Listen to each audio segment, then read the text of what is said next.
Bell was ringing. Good evening. It's 6 o'clock at the time for which the school committee has posted its agenda to begin the meeting tonight on December 13th, 2023. If you, all those who could, please rise for the Pledge of Allegiance. I pledge allegiance to the flag of the United States of America, the republic for which it stands, one nation, under God, indivisible, with liberty for all.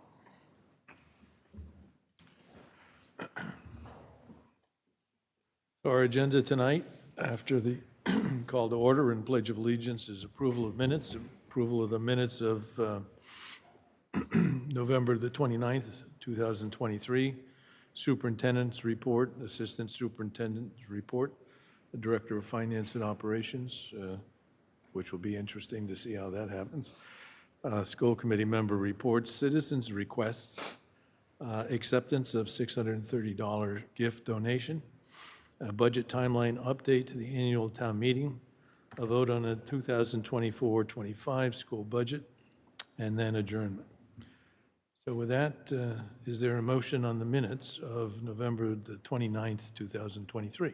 I'd like to make a motion to approve the minutes of November 29th. Steve, is there a second? I second.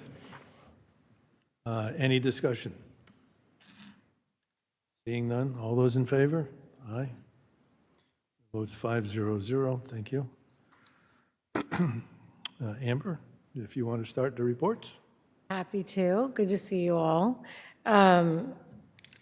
I have a couple items tonight. Daniel challenged me to keep the meeting to an hour, so I'm going to keep my comments short. So Hallie usually does the school reports. I'll try to pick up a couple of her highlights. We are about a week and a half out from winter break, and the schools are productively having one of the nicest stretches leading into vacation that we've seen in a very long time. Last week, they held at the high school the next round for winter sports night. That is where the athletic director gathers families together, presents the next tier of sports happening. They celebrate the completion of a successful fall season and talk about making sure that we head into winter season with families and athletes ready to go. They provide opportunities to speak to coaches. I think they felt that it was a well-received night, and I want to thank them for providing the opportunity. We also have a series of ongoing concerts, which are just like rolling, almost one a night actually happening. We had carolers arrive yesterday. Was it yesterday or was it today? It was yesterday. Yesterday we had carolers. They arrived from the high school, the a cappella group. They had traveled to the senior center. They had performed at the women's club luncheon and then came over and sang to people in the offices before making buses at the end of the day. It's just a really enjoyable time of year to have so many good things going on. This week as well, I had the opportunity to film a really fun superintendent spotlight with about 16 students across the schools who came in and talked about their service work in the Westborough Public Schools. It was very, very enjoyable. If it would be one well worth watching. It's a longer version than some of the ones we've done, but they had a lot to say, and we covered each of the schools, and it was a really enjoyable spotlight for me to spend an hour with such a great group of kids.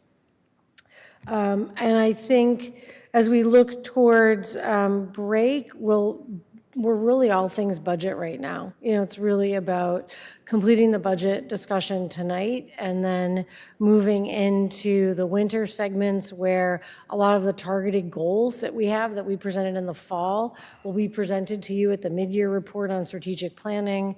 Curriculum goals, implementation work will come forward for mid-year reports. I'll do my mid-year report on my goal work. So then we kind of are able to finally, with the vote of the budget, we'll move into presenting it throughout the community on a regular basis between now and town meeting.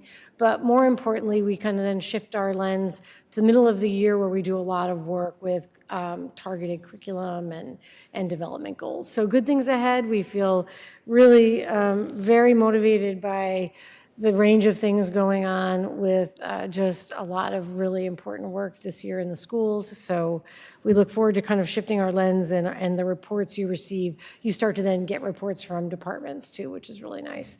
So looking forward to bringing that to you as we return in January. And that is my report for tonight. Very good, thank you. Daniel? Nothing to report tonight. Okay, we'll move on then to school committee member reports. Jakub? Yes, just one update. The capital expenses planning committee that I'm part of just finished all the meetings, and I'm happy to report that the school-related projects have been all rated pretty high. Actually, the highest two are both the Hastings and Hastings is the highest rated project, so they should all turn up as articles on the next warrant. That's it. Thank you. And I'm carrying those warrant articles if you need a review of them or you want to discuss them at the end of the budget presentation. They're carried forward, so all those articles that you reviewed are also in your budget presentation tonight. Krista? I don't have anything tonight, thank you. I have a reminder that tomorrow night at 6 p.m. at Fales Elementary School, Leslie, who is the founder of CPAC Westborough and is now with the Federation for Children with Special Needs, will be giving a workshop on advocating for your child. 6 o'clock, Fales Elementary. Thanks. Sarah? Nothing to report tonight. Okay, I'll just add a comment in regards to the capital articles that we're going to discuss later, and also for town meeting. Critical to the whole process is being able to go out to bid with the complete bid packages, and the facilities department has been working on that, in particular timing for the packages to go out to bid so that they will receive a bid approximately the 28th of February, so that in fact the bids will be valid through town meeting. And the critical piece of that is that should town meeting vote in favor of the articles, that in fact the article dollar amount will be a fixed price value based on the contract that would be offered as a result of the bid process. This is it's not a new process, but as a result of inflation and everything else that we've seen, you probably noticed that we've had a couple of articles as a school committee that have been approved by the town on a best guess, if you will, anticipating that an award could be made on the estimates of the engineers. But that has not worked in the last few years, and so this is now the process that at least the school committee is committed to. And I believe the Board of Selectmen also approved it last year or the year before for theirs. So generally, that's the approach to it. So the discussion is general until we actually have the bids in hand to deliver the true amount at town meeting for the town meeting to vote on. So with that, everybody, I guess, had their opportunity to say something relative to reports. So the next item on the agenda would be citizens' requests. So the policy of the committee will read, but normally I'll recognize people from my left to right, front row, and then going backwards. So just so you know, so there's some semblance of order in the way we do this. Sure. If you could read our policy, please. Sure. So before we begin, I'd just like to remind everyone of the school committee policy regarding citizens' requests. You must be a current resident of Westborough. Speakers can address the school committee about issues within the school committee's purview and authority. Our policy also states that the public comment segment shall not exceed 15 minutes, but we will see where we're at depending on how many people are speaking. Each speaker will be allowed up to 3 minutes to speak to the school committee. Written comments longer than 3 minutes may be presented to the presiding chair before or after the meeting. You're welcome to hand the chair additional comments in writing now or send them via email, and the chair will share them with the other school committee members. All speakers are encouraged to present their remarks in a respectful manner. Public comment by residents at this meeting is not a discussion, debate, or dialogue between individuals and the school committee. It's an individual's opportunity to express an opinion on issues within the school committee's authority, and our role is to listen carefully to what you have to share with us. Clapping, cheering, calling out, or any other noise during or following a speaker is not allowed. At the close of citizens' requests, school administrators may address what was shared by the speakers if they wish to do so. Additional individual follow-up with a speaker may take place in the days and weeks following a school committee meeting. And when you come forward, we just ask that you state your full name and street address for the record. Could we see a show of hands? How many people are interested in speaking tonight? Okay, so as I said, we'll start first row left to right, my left to right. Sir?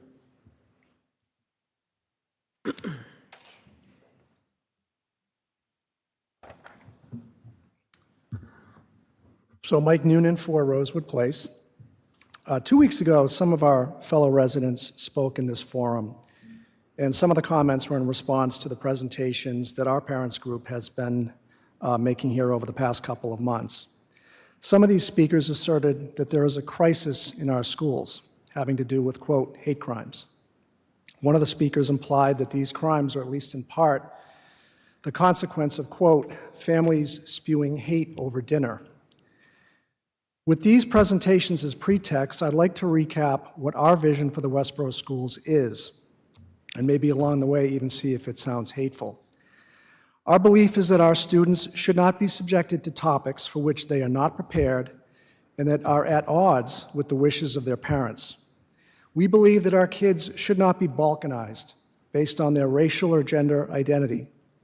Our vision is that of John Kennedy, who in 1963 proposed that, quote, race should have no place in American life or law.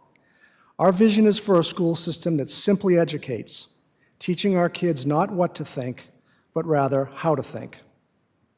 Much was said 2 weeks ago about what the district isn't doing to solve these problems.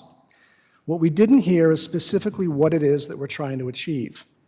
In other words, what will constitute victory over the racial issues that we're led to believe are so pervasive in our schools?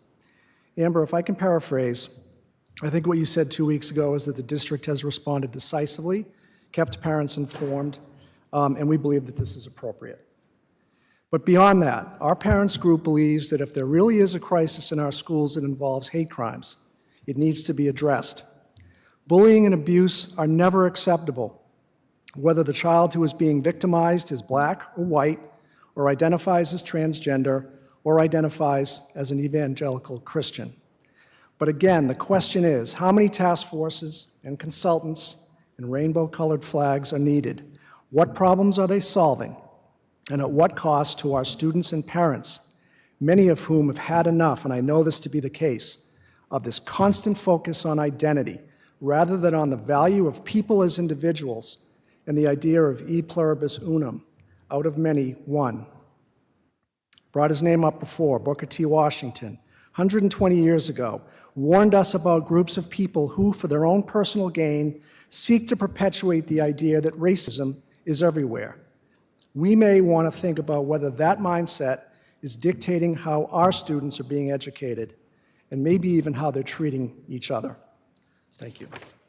Thank you.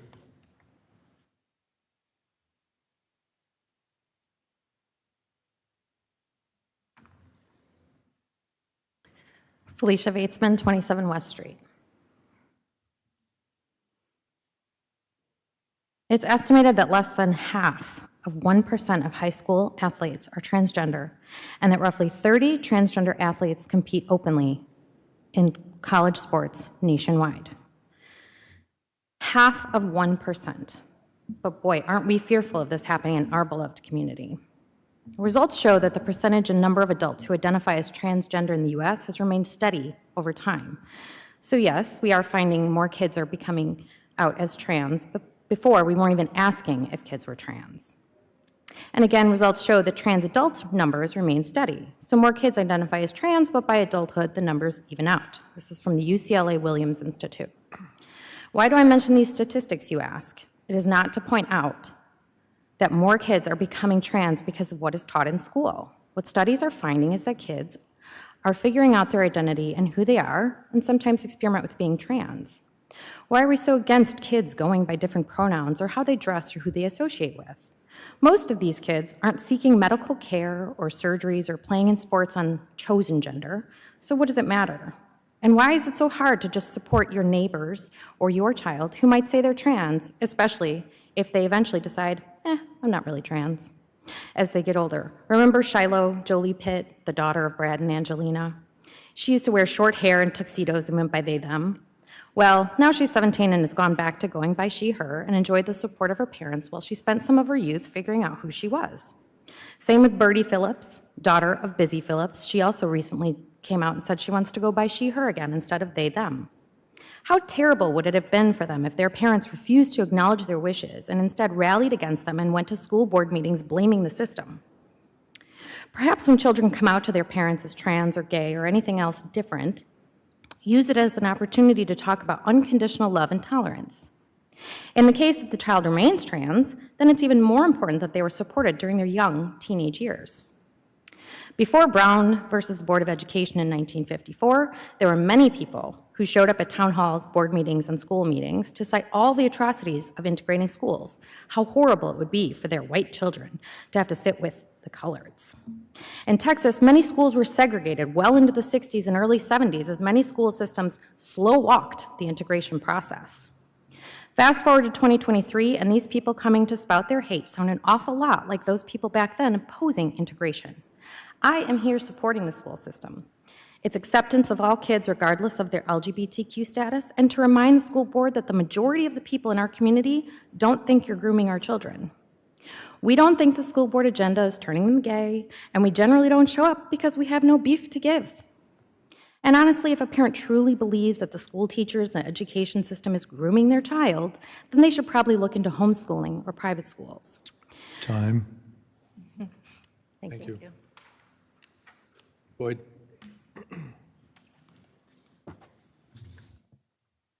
Boyd Conklin, 8 Water Street. Hello, groomers. When the transgender crisis reared its head, you say there's no national emergency. There is a worldwide gender emergency, and what we have learned on this is absolutely stunning, is that this gender crisis has been brewing in Europe for several years. Vander Meesen and colleagues reported about 15 years ago. Boyd, your hand is hitting the microphone. 15 years ago. That the children coming forward for gender change were largely autistic. They had autistic tendencies, and that explains a lot, right? What normal child would come forward to do this to themselves? And now Warrior and colleagues have tested people LGBT and particularly transgender, and they are very high in autistic traits, and we have supportive data now suggesting that the autism epidemic, when I was a child, the autism was 1 in 10,000. Now it's 1 in 36. The autism epidemic is fueling the transgender crisis as subjects. Now you take someone with autism spectrum disorder and say they are suggestible. Do they feel ostracized? Are they susceptible to an influx of indoctrination by pornography? The answer is yes, yes, yes. And it does not look good at all. Now, on the medical side of transgender medicine, which every major medical center supports, every single health system supports, the Endocrine Society, the American College of Pediatrics, the American College of Obstetrics and Gynecology, they are all fully behind transgender medicine as a treatment for gender dysphoria. This is what we know. The hormones in a paper by Santos and colleagues make the kids sick 59% of the time. Nausea, vomiting, headache, weight gain, acne, insomnia. It's terrible because the normal human body is not supposed to get either Lupron or androgens or estrogen. It's very abnormal. And now the surgery is nothing less than horrifying. What we know is that the doing of mastectomies in young girls causes contractures, scars, and they scrape off all the breast tissue down to the pectoralis muscle. It's very uncomfortable. The surgeries in young women to the clitoris called mitoidplasty, or actually just phalloplasty, which is making a false penis from a large chunk of tissue from the arm or thighs, disfiguring. Does not drain urine correctly, doesn't sexually function at all, and in boys it's far worse. The boys, the lead surgery is called the penile inversion vaginoplasty. Now it's... A point of order. Everything you've said has nothing to do with teaching and learning in the Westborough Public Schools. So I'm going to stop you there. It has everything to Can't do stop. with your flags, your transgender flags, your Hang on a transgender, minute, Boyd. your banners. School committee cannot silence a person who wishes to speak before us. We have other procedures by which we can deal with it. And that is, we don't have to have a citizens forum. However, there have been cases in the Commonwealth of Massachusetts that has a school committee tried to silence somebody with their opportunity to speak. We're not allowed to do that. But I will repeat that our purpose here is for the purpose of the school department, school committee, and helping the community achieve a goal. The discussion you've had so far has nothing to do with the agenda tonight or the purposes of what we do in the school department. I will allow you to finish your speech. You have another 30 seconds. Castration, of course, becomes permanent. And what are the outcomes here? Well, a paper in Sexual Medicine shows that going through this gender change actually increases the psychiatric burden of the disease, does not improve it. We know that now in the paper from the UK and JAMA that transgender medicine increases the risk of homicide, suicide, and death from all causes. So transgender medicine is bad medicine. No ethical doctor, nurse, or technician should participate in it, and yet they are. And so in the United States, we have actually had to go state by state, ban transgender medicine in the youth. Your 3 minutes is up. Thanks. Mr. Savoy?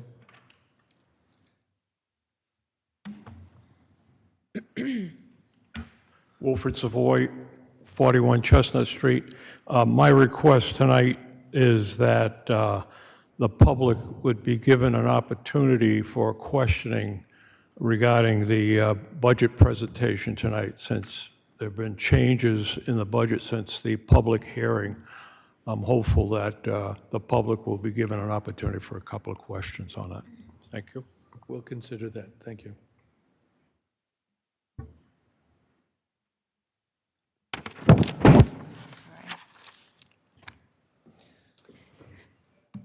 Hello, my name is Alyssa Smith. I live at 33 Fisher Street, Westborough.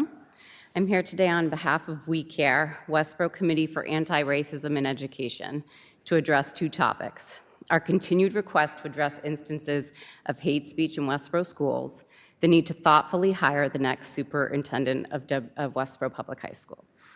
When we bring up the need to address instances of hate speech in the schools, the most common response we hear is, "We have done the following to address the incident," followed by a list of actions that includes an investigation, disciplinary action for an individual students, and one-on-one meeting with the affected family. While we appreciate these steps, this is not the policy we are requesting. We recognize and appreciate the steps already in place. We are asking for a system-wide, broad, policy-based actions to overall reduce the number and severity of these incidents with an eye for completely eliminating them. The steps we request are best practices from other local school districts whose intention is just that. Without an eye for the global picture, we are effectively playing a game of whack-a-mole, and we can see the outcome plainly. Our schools have a widespread and severe problem. This is because, as a community, we have so far refused to take a public, strong stance against hate and racism. We need to do better. We request, one, an immediate formation of a task force that would develop a transparent crisis intervention plan involving documentation of all steps taken to address instances of hate speech. 2, to arrange for professional mediators and identify counselors to address children and teachers, staff at schools in Westborough. 3, counseling for affected children. 4, training for teachers to guide discussion in the classroom after these incidents, as well as school assemblies after the fact to reaffirm the stand we are taking. 5, a clear and diligent reporting of data on hate crimes within the district and out to organizations like ADL. These are proactive global measures to address a severe problem that is currently plaguing our schools. Secondly, we want to thank Amber Bach for her years of service and stress to the school committee that we can get it very right or very wrong when selecting the next candidate. Please make it a point to interrogate the social justice record of the next hire. interview candidates who reflect the diverse demographics of our community, and ultimately hire someone who is not afraid to take action. Thank you for your service, expertise, and attention. Thank you.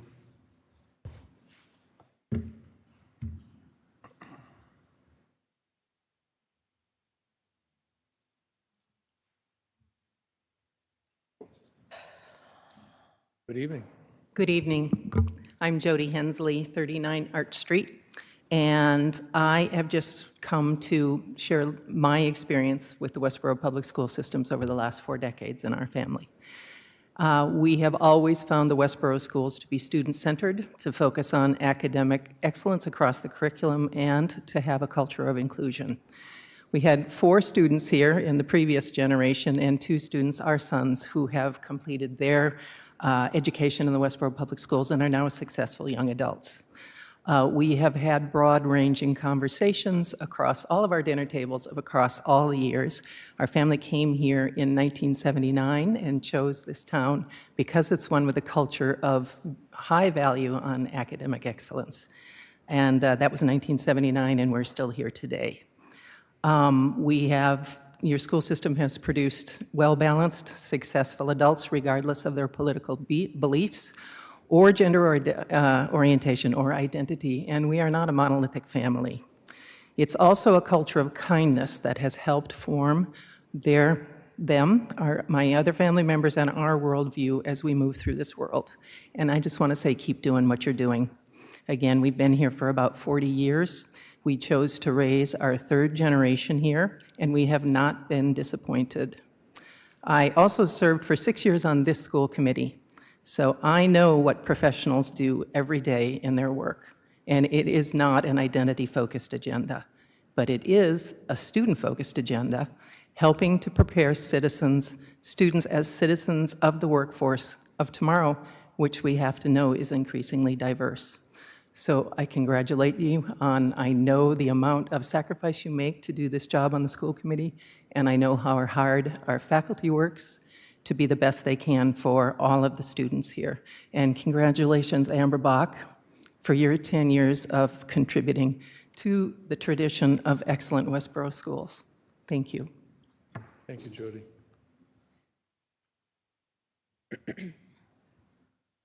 Who else? Okay, you see no other hands. Thank you. We'll move on. The next item on the agenda is acceptance of a $630 gift donation to the school department. Thank you very much. I just want to acknowledge, again, a donation from the Sincata family.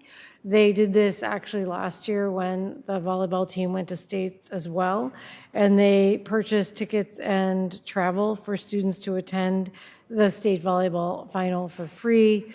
Very generous gift. They had 63 tickets that were accepted to cover students for the cost and the travel, and they had a really great opportunity to go and see us win the state championship. So I just want to thank the Sincata family and ask that you received this gift formally in your record, please. I'd like to make a motion to accept the gift of $630 from the Sincata family. I will second. Is there any discussion? Just to say thank you very much for doing that. A good discussion. Thank you. All those in favor? Aye. The vote's 5-0-0. Thank you. Next item on the agenda, I think, is the budget. It's the budget timeline update. Yes. All right, just a brief update where we start to anchor dates and look towards, again, a request hopefully for you to make a final acceptance of the preliminary budget numbers that we've placed in front of you. If you vote tonight to receive the budget as I'll present it, we will move to the production of the budget book, and we will submit that to the town following the town charter with our full budget available by the 22nd, which is what is required, where we need to send it across the street. So our timing to complete our numbers and our analysis, and hopefully your successful vote to support the budget, needs to be completed tonight so that we can then move in the direction of meeting those important deadlines. After we do that, this timeline comes into play, and I just want to put those numbers in front of you and the meetings and let you think about our timeline. We will begin after this vote, like I said, we will send that across the street as required, and then when we return, we'll be moving to the budget summit where numbers get discussed further from all of the boards. That's a joint board meeting, and so people may use that as an opportunity to continue to question and to look and reflect on all of the budgets of all of the departments after they are submitted. We will have more discussions with AFC and select boards as requested following the town budget summit. Typically, we've gone back to AFC and select board if needed. From there, I think it's just important to recognize that one of the jobs that we play, you as a board and I as your superintendent, to attend a variety of public forums, to present the budget, to answer questions, and to make sure that people feel prepared coming into town meeting, that they can vote their will on the budget with good information. So I will go to the Civic Club. I still have to set that date. I attended the Rotary Club and had a really great conversation there. And then I will also be going to the Senior Center. Christy Williams and I do that as a joint presentation. Again, an opportunity for people to ask robust questions about the budget and for us to present answers and to prepare them to come to town meeting. I'll publish that date for you as Christy's able to anchor it. I will then be attending the Women's Club. And I hope to go back to Shelby's show, Let's Talk, and have an opportunity to talk about the budget there. And we will also consider doing a parent meeting. Last year, we didn't do one. We did the video. So I still haven't decided, what's going to work best. I might do both. I think that we will definitely produce a budget video again. And that would be Anita and I discussing the budget, and then that would push out to families. That was well received last year, and then it also circulated on Westborough TV, provided just a wider array of opportunities for people to interact. I will then present to Student Superintendent's Advisory, which is all the members of all the groups and boards and PGAs across the district. And then we will push out newsletters as well. So that's kind of the march toward, the start of annual town meeting. We also will attend the Capital Committee and do other presentations as requested. I separate it from this list because it gets confusing. So I just wanted to make this a point of information for you. I welcome any of you attending those meetings with me, and as long as it's just no more than 2 of you, and an opportunity to be able to participate in sharing about our budget throughout the community. If anybody has this on their mind and they hear this and they want us to come present the budget, we're kind of happy to go anywhere and answer questions. So that is the update on that timeline. And if you see other things you want me to consider doing, this has been adjusted against kind of the feedback I get from you annually. So if you see things you want me to adjust or, another way to approach it, you can just bring that up, at the next meeting or email me and I'll just fold it into the options. Okay? Any questions? We produce like one I'll do a presentation that kind of pulls together all of the ones we've done. And then into one final presentation, I'll use that as the one that we kind of take on the road. And I modify it a little bit for different ones. And all of those will be available, and we'll send those out to families again as well. All right? So that's it. That's the update on the timeline towards the march to town meeting.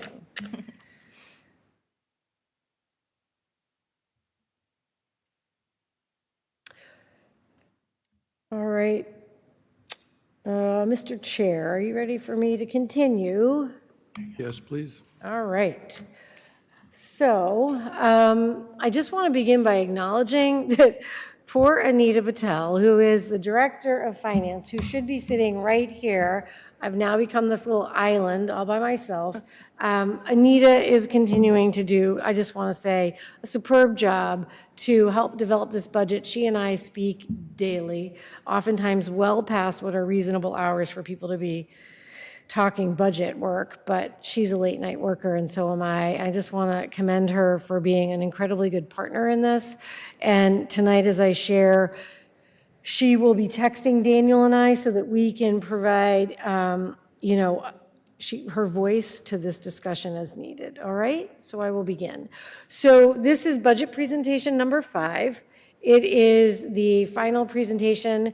I want to be on record as saying I am hopeful that at the conclusion of this presentation that I can seek your supportive vote to approve the numbers for what would become our final budget, at which time we would then produce the budget book with all of the spreadsheets, all the pages, and all of the workbooks that relate to all the departments that we've been discussing along the way.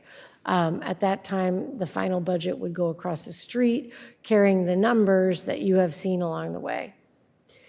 So we will dive in. We're going to review a couple highlights of 4 because I think it's just important for people that tune in on any given night to have an opportunity to see that. We'll review kind of the updates that have happened. I'll take questions and discussion. And at that time, I'm seeking your final recommendation and vote.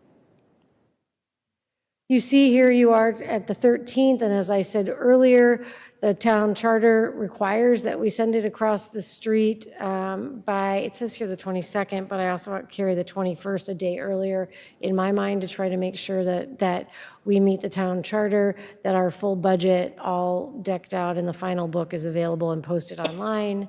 And again, we don't produce that until you vote the number and finalize the acceptance of the proposals that I've been putting in front of you. That parallels the same process that Christy will use at what time she produces her budget as well. We are always focusing on maintaining excellence. I continue to acknowledge that receiving the opportunity to remain a high-performing district is supported by the quality budget that you have voted year over year and that the town has supported as well.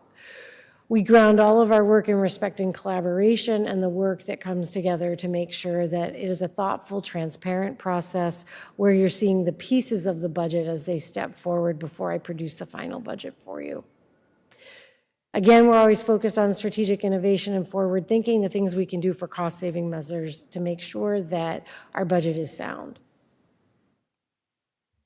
So here are final numbers and refined numbers, and I'll talk about how we kind of made some of the final adjustments into this presentation tonight. Again, I would just like for people watching to know that the artwork comes from our own students and is always pretty enjoyable to see. The union contracts are driving some of the higher percentages in the salary number, and you remember, just for people that are watching, that those 6 contracts, the vast majority of those were finalized well after we completed the numbers and submitted those. We carried proper allowances to cover the vast majority of them, but had some budget gaps in '24 related to areas where we didn't have enough planned in our funding, and that differential is picked up in some of the salary areas that we highlighted at our last meeting. Moving forward, those percentages should stabilize because once that's built in, it should be a more regular step allocation, and we can take a look at that when we get to one of the slides. Here are the percentages that are driving those numbers. They're committed, they're voted, and they have to happen, and that is, how all those contracts function. These are the updates of the other areas outside of salary. We've been through these a couple times. I'm just going to reiterate that most of those numbers haven't changed. This transportation number is the one presented last week during the open forum where we reduced the carry by several $1,000s, and I'll highlight those on the cell at the end. Additionally, the increases for fuel and trash are locked in by the town.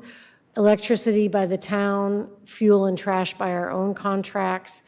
And you can see that we do have increases in all of those areas. However, we have a total increase offset because of savings at Fales. And again, you'll see that number in the slide at the end. This echoes exactly what I showed during the public hearing.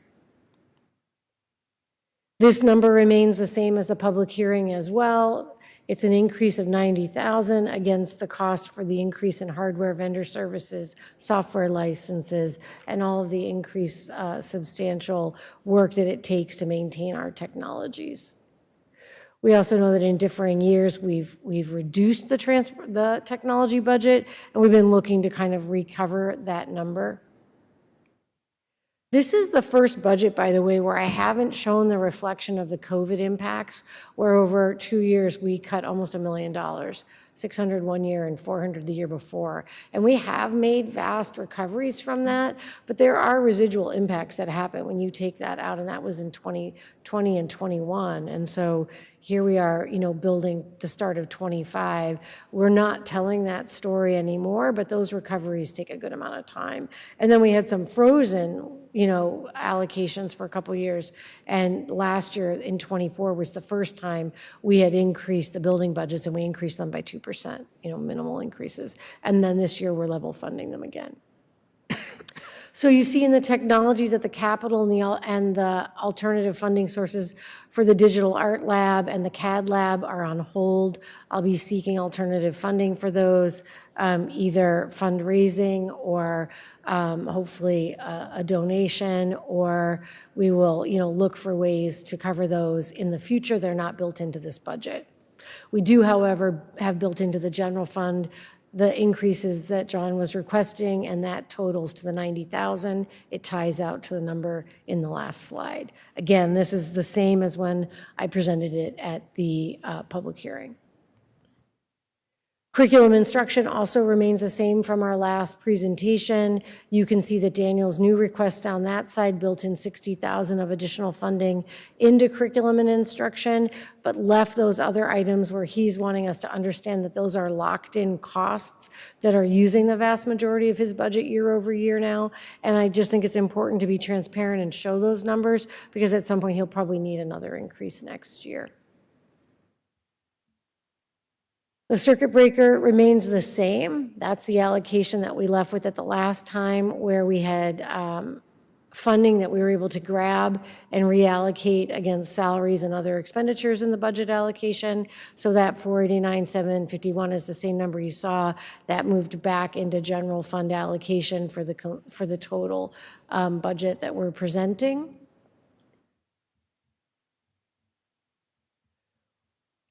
So here's a summary of the items I've just stepped you through. There's the savings from the fails net zero design of not having to do as much fuel, electricity, and the geothermal kicking in to help us there. Reduced transportation costs, we cut those back by a little over 50,000. We limited the increases of what John asked for and what Daniel needed in their departments, and those are those gaps that I just called out that were in yellow. We also leveraged grants and revolvings, and we annually look at that and move some things as needed based upon those. But a good number of those grants, people are always concerned when we put staffing and things on grants, but those are entitlement grants. They come year over year and they don't go backwards. They either stay the same or they move up in the allocation they give you. And they are offered for that exact reason. They are entitlements, they are stable, and therefore we can carry salary and, year over year anticipated cost. There is the fact that those salaries will grow, and over time, over multiple years, you have to roll one into the allocation of the budget should you get to a place where you can't cover them all. That takes a good amount of time. Like, we don't fill the whole grant with that amount with staffing because of that very reason, knowing those will grow over time. So again, this is exactly what I presented last time. And here's the slide that, again, tallies the same way. You basically see a general reduction to operational costs and operational budget because of the allocation of shifting funding from student services back over into salaries and against the other expenditures. And then you see that, again, that number ties out to bring it to the 90,000 in money that you saw for the reduction in facilities because of the electrical savings at Fails. So the original increase that we showed you in the last presentation was like 58,000 or 53,000 to electrical cost. We were able to neutralize that, and there was an additional 40 that you see in that reduction there. And that's the 90,000 of savings that we articulated for Fails. And this is the same slide we presented before. I'm just repeating it because it's helpful to hear it again.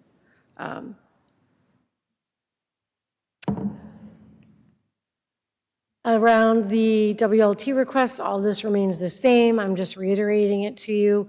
There was a request for a 1.0. We're carrying 0.8. All the other requests were tabled. We tabled all of these, indicating that we would pursue these two in blue in-house through revolving accounts or within the existing budget at Gibbons. And then we look at the salary allocation, and we stepped through that the last time. It is the same. These are the gaps in settled contracts, which are absorbed in 25 and make some of those areas of the salary increases higher. In some cases, we had some offsets, and I'll show, like, for example, tutors and paras.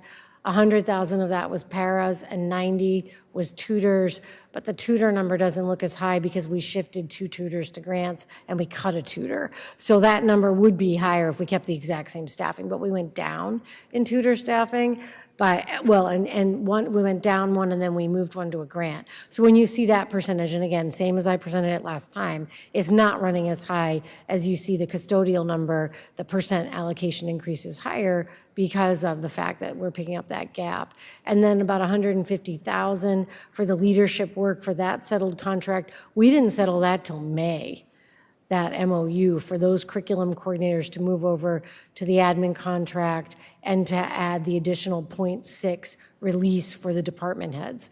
So those staffing allocations all came very late in the spring, and then so we had to pick up the differential in that in the step for 25 and the gap in 24 in that number. Again, we went through this at the open hearing. I'm just reiterating it for people listening. We were also clear that we had some non-union contracts that settled higher, some with job change and some with renegotiation, and those were discussions that we had along the way last year. We haven't done contracts, for next year, but we anticipate that one of those from 24 is running higher because of a new hire. Cost controls we talked about. We reduced that ESSER position. We didn't fold it into budget. It just went away because the money went away, so the person went away. The FTE, we then moved a tutor over to a revolving account, and we also moved the lunch coverages that are paid for within contract over to the revolving fund of Chartwell's, and we level funded subs and stipends, and we carried the 0.8. Those are kind of the cost controls that we talked about last time. Again, same from last time. So here you see how that plays out in the salary allocations. This is the exact same slide, no changes since the last meeting. Again, you see some of those, you see the custodian percentage is higher, the admin one is higher. If you took that 150 and change out of that admin number, it would come down to like 6.4%. So again, like that is the gap that you're picking up from 24 and then the increase for 25. And then that will build in and stabilize into the rotation of percentages moving forward. And those should stabilize at more reasonable increases. A lot of the other increases you can see are kind of straight rollover against their contract settlements. And the tutor one is lower, as I said, because of the changes we made. All right, same discussion we had the last time. Here you see the slide where you get the staffing alignment and a couple pieces here. So on the right, you have the operational budget, exactly the same as that was presented before. You have the salary budget, number total, same as before. We just break out the FTEs for you because these go into the budget book. And so the preparation of that is to, give you those numbers.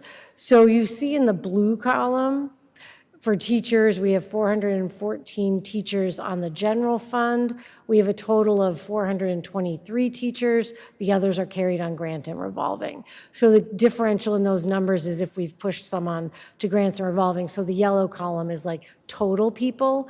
And that ties out very nicely to Tammy's May report for FTE that she gave last year, and it ties out to the end of year report, which was submitted to DESE. So our FTEs are tracking to all the tie numbers in a good way. So, that one-to-one correspondence is important as we track staffing. The change between the blue and the yellow column is financial, as we kind of leverage ways to minimize impacts around salary. You can see then, in looking there, the gap between that number, the 635 and the 726, you pick up here, it ties out to the 91, which is the total number of staff we carry on grants. This is just the detail we went through before, just reiterating it for you. Those totals are all the same, no changes.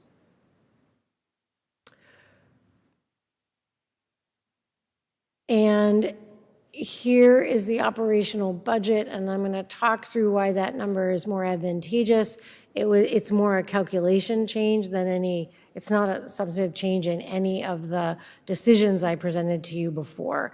It is tying out all the calculation spreadsheets against the formulas, against all of the line items of the budget. So when we did them again, which is what we do, we're presenting ideas to you, what we think we can manage, moving things around. Then once we stabilize that based upon the last presentation, we go into running all the formulas on every spreadsheet again and retying it out to make sure that we can bring you the final number. You know, the good news here is that when we tied it out, we had one of the formula numbers that didn't carry the reductions we were making in expenditures in student services, so it brought that percentage down. And I think I can show you that on the next slide. So pretty much there's no changes to what we presented the last time. It's a calculation improvement based upon tying out all the budget book pages, which again, if you vote this advantageously, we then roll and run the pages and produce the budget book, basically compiling all of these pieces together that we've presented. We've done this before. All these numbers match and tie out to the slides we've been carrying. That's kind of where we are on this at this point. It's a matter of cross-referencing and tying out that everything lines up. And again, you're talking about lots of moving parts between going back in and running all the salary calculations you're carrying on grants, the ones you're carrying on revolvings, the ones you're carrying in salary, cross-referencing them again, checking them against the contracts, and then running your numbers. So I want to just give a shout out to Anita, who's been doing that from her couch on a tiny laptop while working with me from here, along with Paige in the business office, the assistant business manager, and she's done a really excellent job to continue to cycle through these numbers. And again, this is numbers that Anita didn't produce, so she's trying to kind of understand them as she goes. I think it's really been a journey and a really quality training for Anita and I in working together, and Anita and Paige and I working together to have combed through 24 to check those contract gaps from where the negotiation left us, and then also building 25. We know both of those budgets really well, which we are charged to do. But I you know, again, I don't always go back to 24. I don't always go back to the one before with the level of time that we've spent there. And I feel very good that by the time we bring you the January quarterly report, you know, we're really versed in kind of all those numbers, which feels really good. So that's where we are. No changes to any of the proposals we made to you in the last budget section. It's a calculation improvement that works in our favor, thank goodness. We have seen some years when we've done the tie out where we've come back and indicated that we found a gap that raised the percentage. To this year, you know, we have better news. From here, we'll review the presentations. We've done that. We'll look at them again. We'll continue to meet with FinCom. We'll review the funding line items again, and we'll begin producing the budget book. And based upon your positive vote tonight, we are ready to produce our final budget and send it across the street by the deadline. Here's the tie out. So recalculation of tuition, there's where we picked up the differential. She found one error in athletics where the budget book allocation was carrying 1,500 for travel, but it hadn't been carried into the amount, so that actually was, we added that into the budget because it was missing from the proposed athletic workbook. And then facilities, they found an accounting reconciliation of $903 differential. Again, speaks to thoughtful tying out of everything. And that 268,579 is what brought down the overall request. So it's an accounting reconciliation, and I feel good that we've been through it really carefully. So that brings us to questions and discussion, and I would respectfully ask, and the little girl on the side says respectful, loving and helpful. It would be loving, helpful, and respectful if you would vote this budget so we can produce the book. So at this time, I would say that I feel like this is a budget that meets the needs of the district, meets our contract obligations, sustains programming, limits cost increases, stages some growth for curriculum and instruction and technology, though not their full requests, provides the 0.8 that we need at the high school for sections of coursework so that students can get the coursework they want, which is key to remaining high-achieving district. So I'm very, very confident at this time I would seek your vote of approval. And I would open it up for any discussion and questions. Okay, first, let's see what questions there are from the school committee, and then we'll ask whether there are questions from the hall. Yakub? Yeah, I always have the privilege to go first. That's because I go to the right to left. I'll start with Sarah next time, and then we'll solve the problem. That's okay, that's okay. I already asked some questions in the past, but I forgot to ask you last time about the lunch duty. Why are we dropping the lunch duty to 0? Because we moved it to a revolving account. We pushed it onto the Chartwell's account. Okay, so we're not removing the We're lunch not duty. removing it, we just changing the rate. reallocated it to a We just fund it revolving to get the budget down. Okay, thank you. And then the other question I had was, so do I understand correctly, if moving forward next year, well, you won't be here, but unfortunately, but if nothing has changed, assuming nothing has changed going into next year, can we expect a drop in the budget because there are some unexpected costs in the salaries that are temporary just for this year? I mean, that's always our hope. I mean, if you look at the slides that you've seen in the past presentations, each year is an independent year. You know, you pull back those funds, you do the allocations, you reduce staff, you add staff, you do what you need to do, and it all comes forward to you based upon the needs of the district. You know, right now we have that newcomer program, which is being carried by grants for the stabilizations of families that are both homeless and transitional. We don't know where that program will be next year. You know, those funds may continue, they may dissipate, we may need the program, we may not. So each year, your budget is based upon the needs of the district. There's nothing particularly right now that would indicate that it would be, you know, some huge programmatic structural change. But again, each year is independent. The contracts are stable. You'll be in year 2 of a 3-year contract, and you get into the rhythm of those rollovers. And the increase next year, I think, is 3%. And then at the teacher one, which is that big number, it's going to be, that's 40 million of that total 52. At the top of that, you're going to get 3.5 on the top percentage of your staff. So it's a little higher percentage than this year. So, you know, you're going to have those ebbs and flows. But, you know, I wish I could say it'd be lower. If you look at the bar graphs we've done over year, some years you're down at, you know, 3.8%, 3.2. We've been as high as 6. Like, it just depends on what the needs of the district are. I think there's a simpler answer to your question, and that is if you understand the mechanics of what we have embedded, not only for us, but for the rest of the town as well. About 80%, 83% of the budget is salaries. We have negotiated settlements with a good portion of the number of employees that we have in the school district. We have within each one of those contracts, or most of them anyway, not everyone, we have a table that addresses seniority, that is how many years a person has been employed by the town.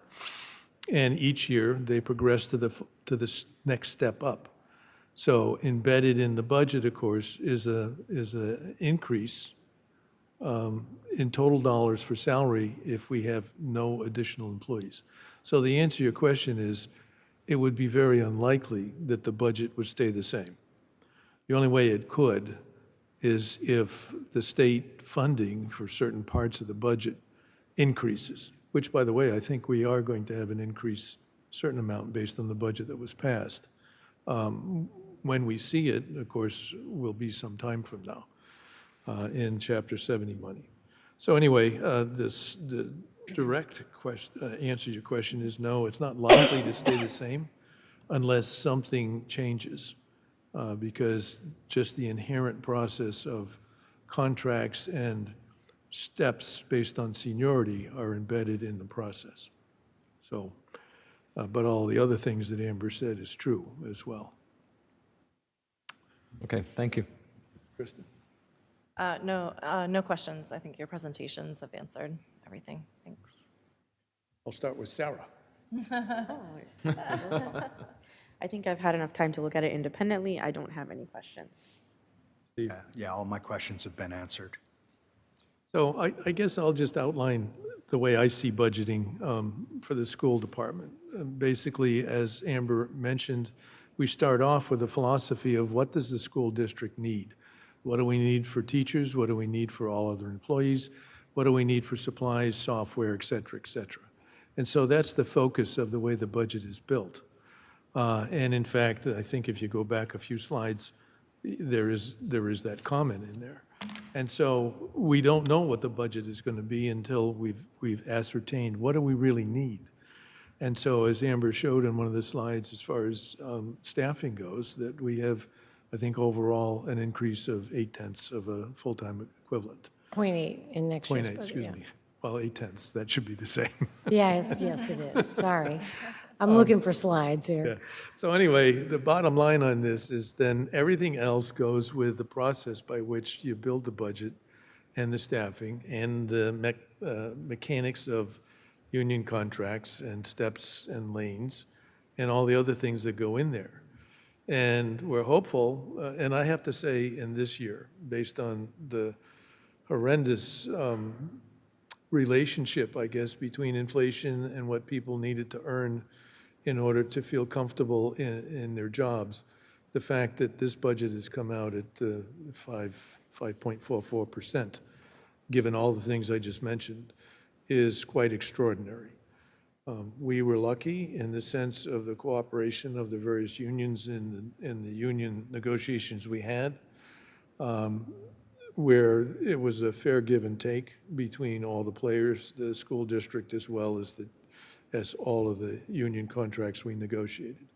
You may recall that perhaps a month and a half ago or so, there was chaos in many school districts as a result of school committees having difficulty negotiating settlements, of which one of them was quite astronomical, as I recall. And that bodes, I think, well for our process here of our hope for quality education with quality employees who work for the town, who have the same goals and interests that we do as a school committee. So that's my discussion of what I think of the budget. I think we've done very well. We'll see what happens with the rest of the town in their processes as well. So with that, if there aren't any other questions from the school committee, I'll ask Mr. Savoy to ask his questions. I have Wilfred Savoy, 41 Chestnut Street. I have one question on slide number 26. There is no offset shown this year, and I do apologize if you've addressed that already. Which The way? $200,000. In previous years, you've always had that indicated. This year, you don't. Why is that? $200,000, Community Offset. education, the community education offset. because we take it at the end of the year. It doesn't always come off in the beginning.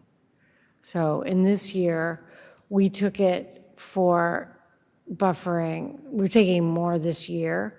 We're taking more this year to cover some of the salary gaps in '24, so I won't be taking it in '25 because I won't have the funding allocation. So right now, I'm not carrying it because I anticipate that we will take additional funding from community ed to help us cover '24's gap. So I wasn't willing to commit that we can do the 200 in '25 until we see where we are. And in some years, Irene, the last two directors of finance, used to take the 200 often at the close of the year so that we could leverage prepay for tuitions, which will then give us some of that stabilization accounts. So we do typically take it, but right now I'm not showing it in '25 because that account does have capacity in terms of what we can do with it. The only other, on slide 24, Yeah, let me just see which one that is. Hold on. Yep, let me just get there. the previous presentation had slide 24 had a comparison between FY '24 and FY '25, which you actually showed. I would just encourage you to have that in your final version. It's Okay. a nice comparison. Yep, okay. And only my last comment is that, just a general comment, when we look at Westborough and the medium household income, we rank 13th out of the 15 comparison communities that we have chosen. And when we look at the educational costs, we rank 7th out of 15. So something is out of kilter at this point. I just bring that to your attention. Thank you. Thank you. There are so many things out of kilter. So many. I would note, and one of the things before you vote that I will acknowledge is that with our pre-meet with FinCom, where we dig even more deeply, we talked about the fact that education is under a crisis that is not going to alleviate, and that staffing is going to become bitter as we all try to staff our buildings across the Commonwealth. We have a very steep decline in the number of people going into education, all sorts of reasons why we could talk about that. And one of them is the financial gains that people feel they can make in other industries. That gap is continuing to grow. And so you're going to see, you have Newton and other places still haven't settled contracts that historically had been anchored in very strong relationships and strong staffing. And you've got this instability where you have people moving mid-year, never used to happen. Buildings that have 6 or 7 positions this time of the year uncovered still. So our industry is at a place of fragile balance that is going to see higher salaries, tougher job negotiations, and much more difficulty finding quality people. So to remain in front of that curve is going to be very, very important. So we did talk about it. I think it's important to call it out. I don't certainly mean it to sound ominous, but if we don't acknowledge that reality, we can't prepare for it. And I think looking at where the industry is merits us all staying on point. Westborough needs to stay an advantageous, enjoyable, supported place to work, because it's not just going to be the money, it's going to be the environment, it's going to be the support of the community, and it's going to be the feeling that you get in working here as much as the finances. So, I think those are important pieces for us to continue to work on and to acknowledge, and I think this budget does that. So thank you for your support. I appreciate it.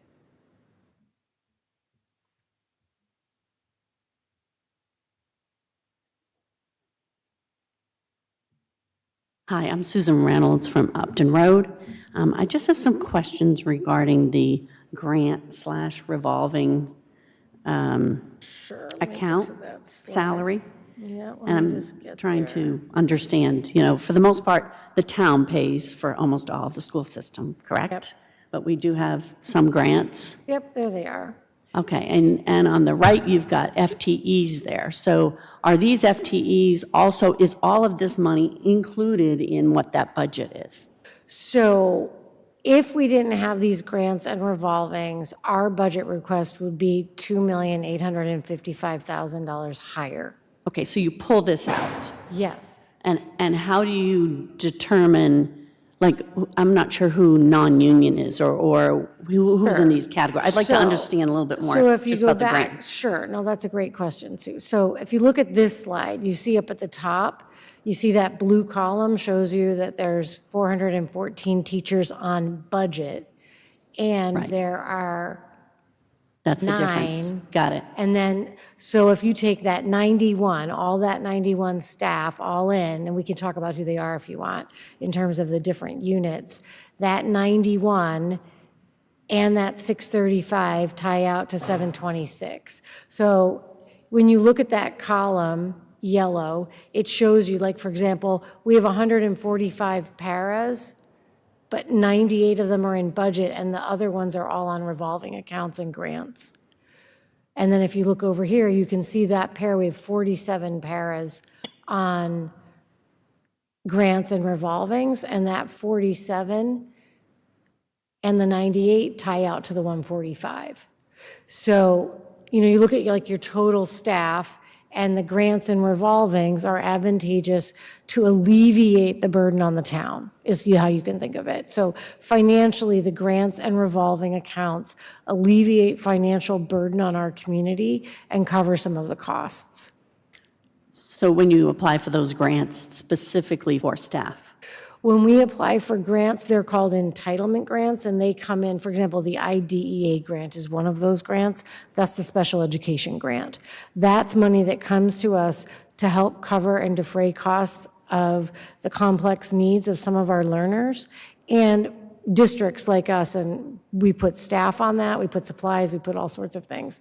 But a proportion of the IDEA grant carries staff, and that's year over year, but it has to be special education allotments. So there are, like, the grants are targeted. You can't just like put anything on them. So each grant has an area of focus, and you can allot staff on it if it ties out to the purposes of the grant. So the special education grant ties out that we can carry occupational therapists or some of our teachers on that grant. If you look at, we could put paraeducators on that grant. We carry a lot of paraeducators on there because they're special ed staff support. Okay. And similarly, some of our tutors, like you can see there's 2 tutors on grants, grants that support academic support grants or L students who need extra language support. So the grant would allowably let us put a tutor on there if that's some of the, Daniel has a couple key grants, some for literacy, some for math, Title III, students who need extra literacy support. So we'll put anybody that's providing that support on that grant where possible. Okay. All right, great. Thank you. You're welcome. Jody, anything from,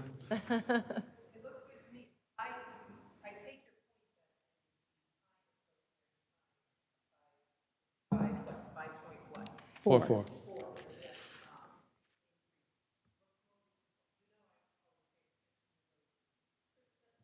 That's why I asked.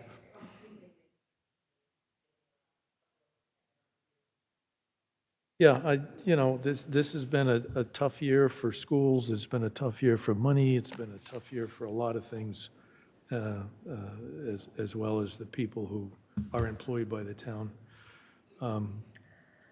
Go ahead, if you want to. Is that all right? Yeah.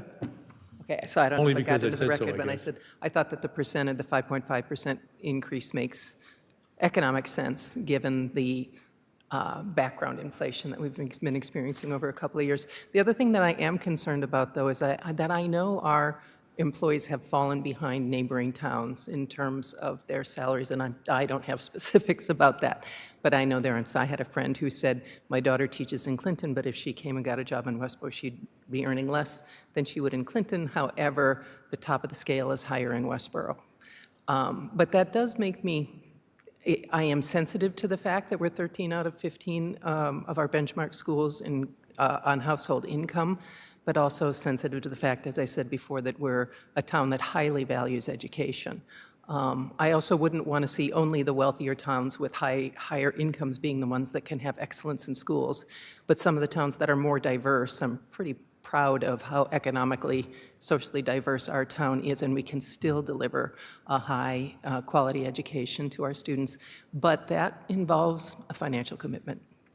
So I guess that's what I wanted to And say. I would just say that we just settled contracts at the end of last year, and one of the things we wanted to do was make sure that our entry pay was competitive. Good. To attract, those high-performing folks that are looking for that opportunity, and to make sure we don't leave, our teachers don't leave for a neighboring town. So we're right in alignment with the towns right around us, and I think the contracts we settled with all the units were advantageous to keep the good people that we have and attract even more. Good. I should have assumed you'd be working on it, but I think that's worth noting. No, it's important to raise, Yeah. because you can have tables and things built that are advantageous, but over time, they end up depressing Yeah. the salary, where other towns are increasing it, and then you end up competing. Make a course correction, then, Yeah. and it sounds Yep. like you are doing that. Thank you. Thank you very much. We're not at parity yet, but we're getting there. We're We're pretty good, we're close. getting We're there. very close, yeah. We're getting there. So are there any other points, discussions before we take a vote on the budget? Sarah, you good? Yeah, I'm good. Steve? Thank you. Jakub? Kristen? Good, thank you. Okay, seeing no other discussion, is there a motion on the budget, please? I'd like to make a motion to approve the budget. Very good, is there a second? I'll second. Do we have to read it, the final number? Yes. We should, because that is in fact what the bottom The line public record. requirement is There it is. to town meeting.